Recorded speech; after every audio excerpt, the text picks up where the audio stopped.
सभी स्टूडेंट्स का स्वागत है। आज हम माध्यमिक परीक्षा 2024 राजस्थान बोर्ड के विज्ञान के पेपर का सॉल्यूशन देखेंगे। प्रश्न संख्या 1, उपरोक्त अभिक्रिया के संतुलित समीकरण में एफ ई का गुणांक होगा। इसका उत्तर होगा 3।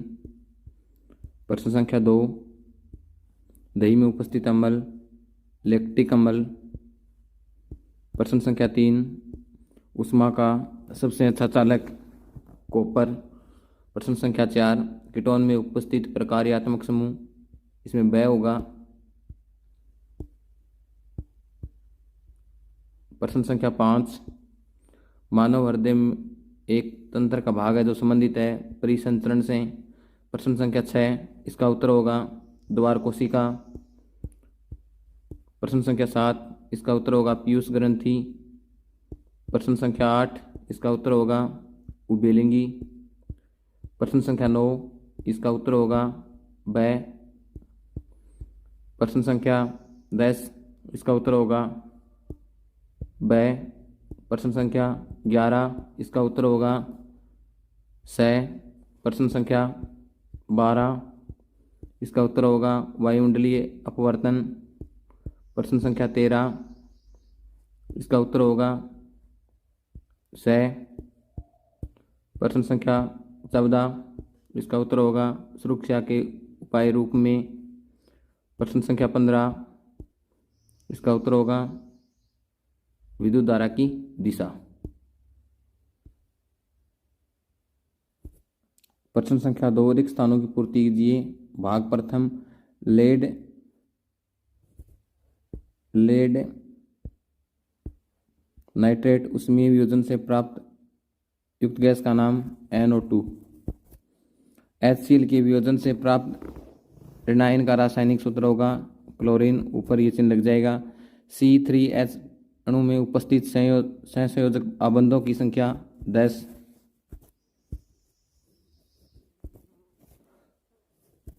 प्रश्न संख्या 4, एक कृत्रिम वक्र नाइट्रोजनी अपशिष्ट उत्पादों को रुधिर से अपोहन द्वारा निकालने की युक्ति है।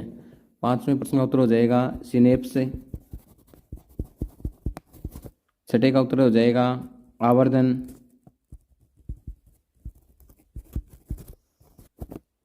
7वें का उत्तर हो जाएगा उत्तल। तीसरे का पहले का उत्तर हो जाएगा जस्ता। दूसरे का सल्फर ब्रोमीन आयोडीन में से चयन करके द्रव अधातु का नाम लिखिए, तो इसमें हो जाएगी ब्रोमीन। तीसरे प्रश्न का उत्तर हो जाएगा प्रोपाइन। रेजिन गोंद पादप के कौन से भाग से प्राप्त होते हैं? तना या जाइलम।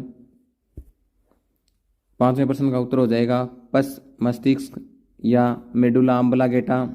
6ठे प्रश्न का उत्तर हो जाएगा टीबी या कुष्ठ रोग। ये 2 गलत है इसमें। 7वें प्रश्न का उत्तर हो जाएगा 25%। 7वें का उत्तर हो जाएगा 1/F बराबर 1/V माइनस 1/U। 9वें का उत्तर हो जाएगा परितारिका। 10वें का उत्तर हो जाएगा घोड़ा, बकरी, भैंस, गाय, हाथी। खंड ब का पहला प्रश्न, चौथा प्रश्न, X का रासायनिक नाम लिखिए। X का रासायनिक नाम हो जाएगा NaCl, जिसका हिंदी में सोडियम क्लोराइड।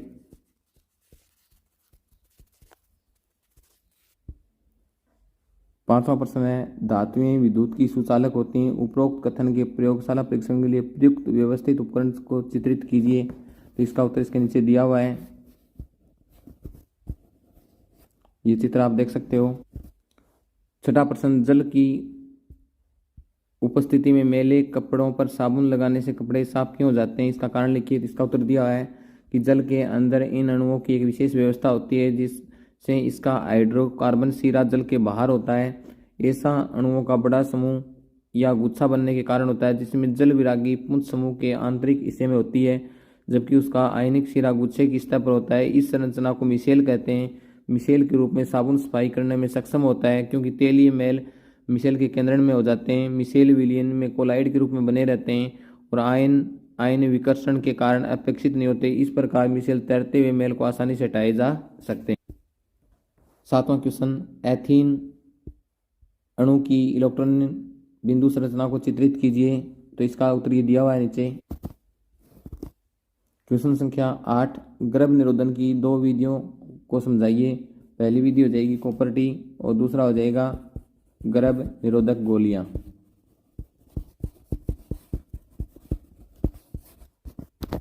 क्वेश्चन 9, शुद्ध लंबे एवं शुद्ध बौने पौधों के F2PD तक लक्षणों के वसांगति को दर्शाने वाले रेखा चित्र को बनाइए। तो रेखा चित्र आपको दिया हुआ है, ये पूरा इसका उत्तर हो जाएगा। क्वेश्चन संख्या 10, एक 10 ओम प्रतिरोधक में धारा 3A 2 सेकंड तक प्रवाहित की जाती है। कुंडली में उत्पन्न ऊष्मा का मान ज्ञात कीजिए। इसके लिए सूत्र लग जाएगा H बराबर I² RT।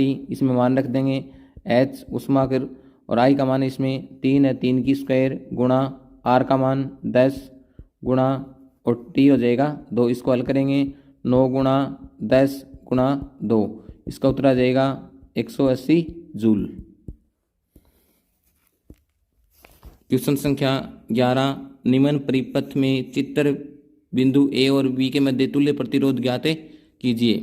तो सर्वप्रथम हमें यहाँ पर जो श्रेणी क्रम दिया हुआ है, ये श्रेणी क्रम वाले श्रेणी क्रम हिसाब से जोड़ेंगे। उसके बाद में इन दोनों को मिला के एक हो जाएगा समांतर क्रम, फिर वापस श्रेणी क्रम का सूत्र लगाएंगे।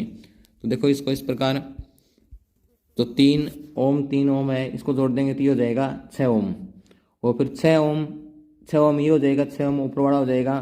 तो इन दोनों को जोड़ेंगे तो वो आएगा उत्तर 1/3। आर का मान निकालेंगे तो 3 ओम आ जाएगा। उसके बाद में जो पूरा डायग्राम है वो 3 ओम और 3 ओम प्रतिरोध में हो जाएगा। तो इसमें श्रेणी क्रम को जोड़ेंगे तो उत्तर आ जाएगा इसका 6 ओम। क्वेश्चन संख्या 12, किसी धारावाही प्रणालिका के भीतर एवं उसके चारों ओर चुंबकीय क्षेत्र रेखाओं को प्रदर्शित करने के लिए चित्र बनाइए। तो इसका चित्र ये नीचे दिया हुआ है, ये चित्र आ जाएगा इसके उत्तर में। क्वेश्चन संख्या 13, एक सड़क के चुंबक के लिए चुंबकीय क्षेत्र रेखाओं का चित्र बनाइए। तो इसका चित्र ये हो जाएगा, ये दिया हुआ है। क्वेश्चन संख्या 14, कचरा निपटान की समस्या को कम करने के 2 तरीके बताइए। तो कचरे को मिट्टी के गड्ढे में दबा देना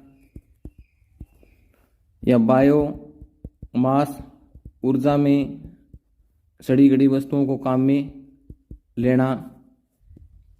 अगला क्वेश्चन है, आहार श्रृंखला के विभिन्न पोषक स्तरों को संक्षिप्त वर्णन कीजिए।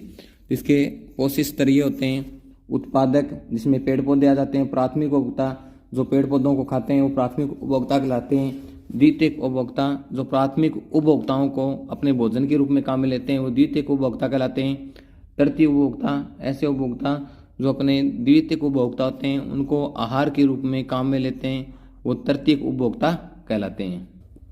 प्रश्न संख्या 16, प्लास्टर ऑफ पेरिस का रासायनिक सूत्र लिखिए। तो रासायनिक सूत्र हो जाएगा CaSO4 1/2H2O। अब जल में मिलाने पर प्लास्टर ऑफ पेरिस कठोर क्यों हो जाता है? तो इसका कारण है जल में मिलाने पर ये किस में बदल जाता है? जिप्सम में बदल जाता है, जिसके कारण क्या हो जाता है? कठोर हो जाता है। इसकी रासायनिक अभिक्रिया हो जाएगी CaSO4 तो इसकी रासायनिक अभिक्रिया हो जाएगी CaSO4 1/2H2O प्लस 1/2H2O। तो रासायनिक अभिक्रिया बदल जाएगा CaSO4 2H2O, यानी इसको बोलते हैं जिप्सम। इसका अथवा वाला क्वेश्चन, बेकिंग सोडा का रासायनिक नाम लिखिए। तो ये होता है NaHCO3। केक मुलायम और स्पंजी क्यों हो जाता है?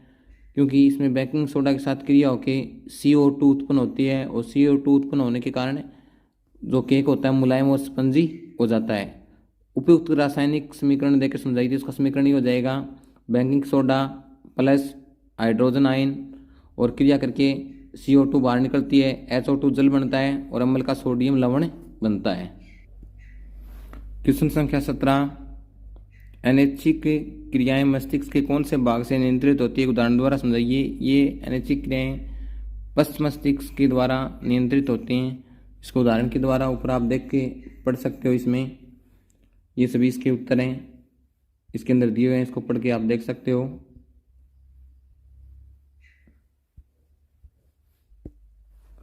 वर्षण से स्रावित हार्मोन के नाम और दो कार्य बताइए। तो इसमें टेस्टोस्टेरोन और इसके आगे कार्य दिए हुए हैं। मादा लैंगिक अंगों का विकास, मासिक चक्र का नियमन कर, मानव के नर जनन तंत्र का नामांकित चित्र, मानव के मादा जनन तंत्र का नामांकित चित्र। तो यहाँ पर एक चित्र दिया हुआ है, आप ये इसका उत्तर है। क्वेश्चन संख्या 19, विद्युत विभवांतर को परिभाषित कीजिए और एसआई का मात्रक लिखिए। तो विद्युत विभवांतर की परिभाषा यह विद्युत क्षेत्र में किसी एक बिंदु से दूसरे बिंदु तक एकांक धनावेश को ले जाने में जितना कार्य करना पड़ता है वह उन दोनों बिंदुओं के मध्य का विभवांतर कहलाता है। उसके बाद में इसका एसआई मात्रक वोल्ट। विद्युत विभवांतर के मापन के लिए कौन सा यंत्र काम में लिया जाता है, वोल्ट मीटर। इसे परिपथ में किस क्रम में जोड़ा जाता है, समांतर क्रम में। उसके बाद में तीसरा पार्ट इसका, ओम के नियम में विभवांतर और विद्युत धारा के मध्य ग्राफ खींचिए। तो ये दोनों आपस में क्या होते हैं, समानुपाती होते हैं। और समानुपाती का ग्राफ इस प्रकार बनेगा, ये एक्स अक्ष हो जाएगा, ये वाई अक्ष है, इधर वी लिख देंगे, इधर आई लिख देंगे और बीच में से एक लाइन जाएगी। इस प्रकार से ग्राफ। विद्युत प्रतिरोध को परिभाषित कीजिए, एसआई मात्रक। तो इसका एसआई मात्रक होता है विद्युत प्रतिरोध का ओम। और इसको विद्युत धारा के मापन में कौन सा यंत्र काम में लिया जाता है, तो एमीटर काम में लिया जाता है। इसे परिपथ में किस क्रम में जोड़ा जाता है, श्रेणी क्रम में जोड़ा जाता है। ओम के नियम के प्रायोगिक अध्ययन के लिए नामांकित विद्युत परिपथ का चित्र बनाइए। तो इसका विद्युत परिपथ का चित्र आप देख सकते हो, ये रहा इसका उत्तर है। प्रश्न संख्या 20, कोयले के दहन से प्राप्त गैस का नाम लिखिए। तो CO2 यानी कार्बन डाइऑक्साइड, इसको रासायनिक समीकरण में लिखना है। तो कॉपर ऑक्साइड का CuO प्लस H2 हाइड्रोजन रासायनिक अभिक्रिया करके ये बन जाएगा कॉपर प्लस H2O। प्रश्न संख्या 3, कॉपर ऑक्साइड के चयन को प्रदर्शन के लिए व्यवस्थित उपकरण का चित्र प्रदर्शित कीजिए। तो इसका उत्तर हो जाएगा ये। इसका अथवा वाला प्रश्न, अपचयन को परिभाषित कीजिए। तो अपचयन की परिभाषा हो जाएगी ये। अभिक्रिया में पदार्थों से ऑक्सीजन या हाइड्रोजन का योग अथवा ह्रास भी होता है। ऑक्सीजन का योग या हाइड्रोजन का ह्रास ऑक्सीकरण या अपचयन कहलाता है। ऑक्सीजन का ह्रास या हाइड्रोजन का योग ही अपचयन कहलाता है। आयरन सल्फेट, कॉपर सल्फेट, इसकी रासायनिक सूत्र ये हो जाएंगे। अभिक्रिया करके ये बनाएगा आयरन सल्फेट और कॉपर। कॉपर के सल्फेट विलयन में डूबी लोहे की कीलों की अभिक्रिया को प्रदर्शन करने के लिए व्यवस्थित उपकरणों को चित्रित कीजिए। तो इसका उत्तर हो जाएगा ये। पूरा चित्र दिया हुआ है, आप देख सकते हो। प्रश्न संख्या 21, प्रकाश संश्लेषण प्रक्रम के दौरान घटित घटनाओं को समझाइए। तो क्या क्या घटना घटित होती हैं, क्लोरोफिल द्वारा प्रकाश ऊर्जा का अवशोषित करना, प्रकाश ऊर्जा को रासायनिक ऊर्जा में रूपांतरित करना तथा जल के अणुओं को हाइड्रोजन तथा ऑक्सीजन में अपघटन करना, कार्बन डाइऑक्साइड का कार्बोहाइड्रेट में अपचयन। दूसरा पार्ट, एक पत्ती के अनुप्रस्थ काट का नामांकित चित्र बनाइए। इसका उत्तर हो जाएगा ये। पूरा चित्र दिया हुआ है। अथवा में पत्तियों में रंध्रों के खुलने व बंद होने की प्रक्रिया समझाइए। तो आप इसमें पढ़ के देख सकते हो, पूरा ये दिया हुआ है।